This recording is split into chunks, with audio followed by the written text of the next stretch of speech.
আসসালামু আলাইকুম সম্মানিত ভিউয়ার্স, ওয়েলকাম ব্যাক টু ওয়াইসাস কিচেন। আজকে আমি আপনাদেরকে শেয়ার করব চট্টগ্রামের ঐতিহ্যবাহী লইটা মাছ আর রেসিপি। এটা হচ্ছে কক্সবাজারে যেভাবে ফ্রাই করে দেওয়া হয় 5 স্টার হোটেলগুলোতে, এবং রান্না করেও অনেকে খায়, যেভাবে যার যেটা ভালো লাগে। আমি দুইটা রেসিপি আপনাদের কাছে শেয়ার করব, যে যেটা ভালো লাগবে সেটা করে নেবেন। তো সঙ্গেই থাকবেন, স্টেপ বাই স্টেপ আমি দেখিয়ে দেব। আশা করি আপনাদের খুবই ভালো লাগবে, তো সঙ্গেই থাকুন। চলে যাচ্ছি মূল পর্বে। আমি লইটা মাছ ধুয়ে ছোটো ছোটো টুকরো করে কেটে নিয়েছি। তো আমি পানি ঝরিয়ে নিয়েছি। আমি প্রথমে ফ্রাই করে দেখাবো। এরপর যে আমি লইটা মাছের মধ্যে প্রথমে আমি যেটা করেছি, হলুদের গুঁড়ো দিয়েছি 1 চামচ, মরিচের গুঁড়ো দিয়ে দেবো 1 চামচ, দিয়ে দেব জিরার গুঁড়া 1 চামচ। এখন আমি দিয়ে দেবো স্বাদ মতো লবণ। লবণ একটু বুঝে দেবেন, বেশি দেওয়া যাবে না, যেহেতু এটা নোনা পানির মাছ। এখন আমি যেটা করব, একটু কাস্টার্ড পাউডার দিয়ে দিয়েছি। হাতের কাছে থাকলে দিবেন, না হলে স্কিপ করবেন। আমি 1/2 চামচ দিয়ে দিলাম। কাস্টার্ড পাউডার দিলে হয় কি, কালারটা সুন্দর হয় বেশি। তো আমার এখানে লইটা মাছের পরিমাণ টোটালি 1 কেজি। আমি আধা কেজি ফ্রাই করব, আধা কেজি রান্না করে দেখাবো। তো এরপর যে আমি দিয়ে দেব হচ্ছে কর্নফ্লাওয়ার ভর্তি করে উঁচু করে 1 টেবিল চামচ নিয়ে নিব।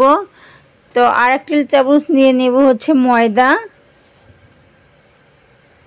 2 টেবিল চামচ নিয়ে নেব বেসন উঁচু উঁচু করে।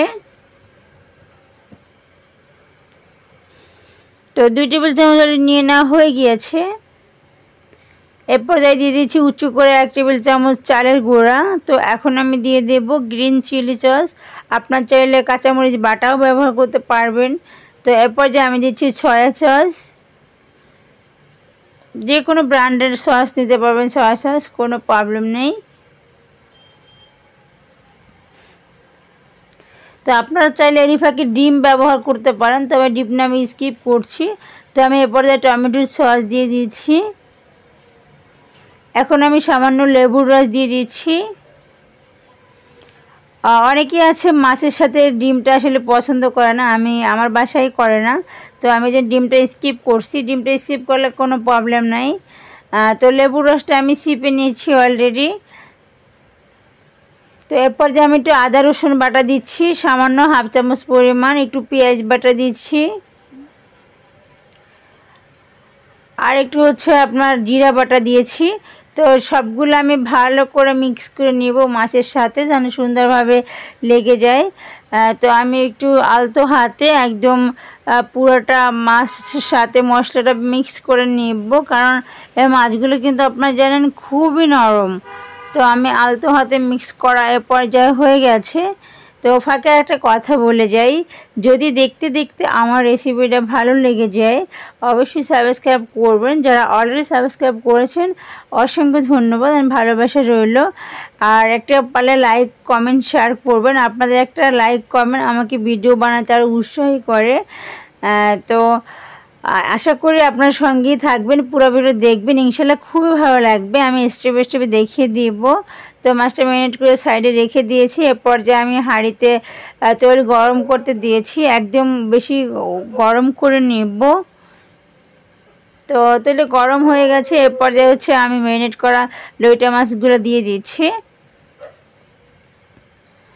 তো চুলা আঁচটা মিডিয়াম টু লো হিটে থাকতে হবে, একদম হাই হিটেও থাকা যাবে না, তাহলে সাইড থেকে পড়ে যাবে, ভিতরে কাঁচা থেকে যাবে। তো আমার সবগুলা মাছ একে একে দিয়ে দিচ্ছি। তো আমি একসাথেই ভেজে নেব, আপনারা চাইলে অল্প অল্প করেও ভেজে নিতে পারেন, কোনো প্রবলেম নেই।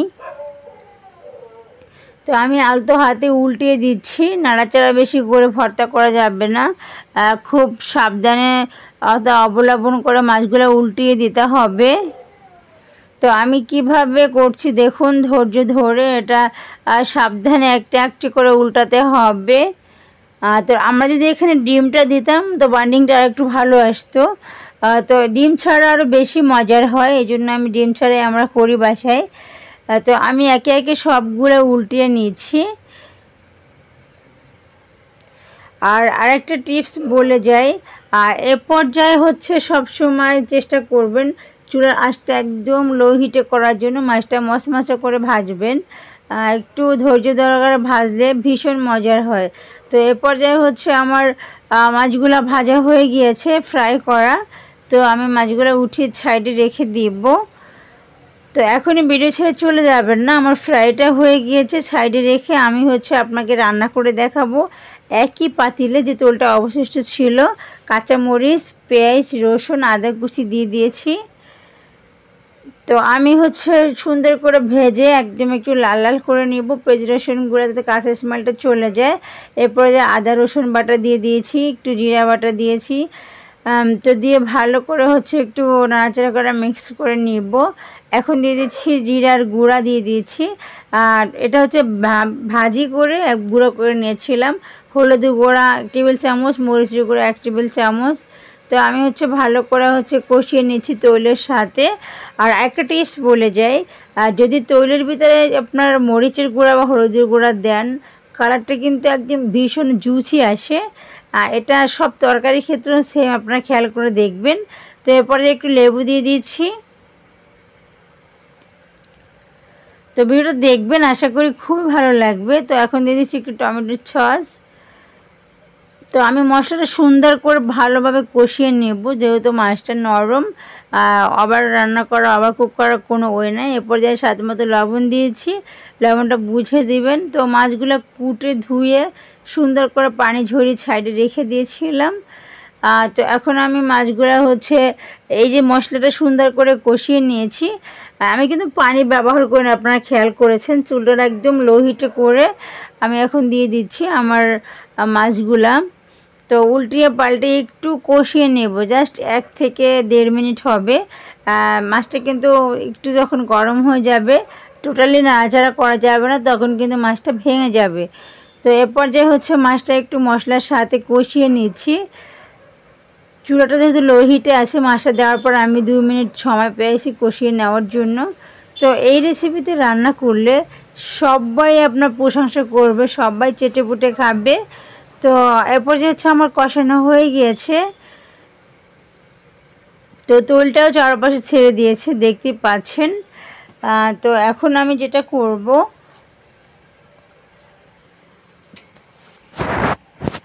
স্বাদ মতো আমি এ পর্যায়ে পানি দিয়ে দিচ্ছি। পানি একদম অত বেশি দেওয়া যাবে না, পানিটা হচ্ছে ছোঁয়া ছোঁয়া দিতে হবে। তো আমি এ পর্যায়ে ঢাকনা দিয়ে রাখবো, চুলাটা হাই হিটে করে। তো এই দেখুন আমার ঝোলটা টেনে এসেছে। তো আমি অপেক্ষা করব। আর একটু ধনিয়া পাতা উপরে ছিটিয়ে দিয়েছি। লোটা মাছের সাথে ধনিয়া পাতা দিলে বেশ জমে যায়। তো হালকা একটু মাখা মাখায় আমি রাখবো। এভাবে যদি এতটুকু ঝোল থাকে, ভীষণ ভীষণ ভীষণ মজার হবে। তো এ পর্যায়ে হচ্ছে আমি মাছটা নামিয়ে নিয়েছি। তো দেখতেই পাচ্ছেন কতটা জুসি হয়েছে, একটা মাছও আমার ভেঙে যায়নি।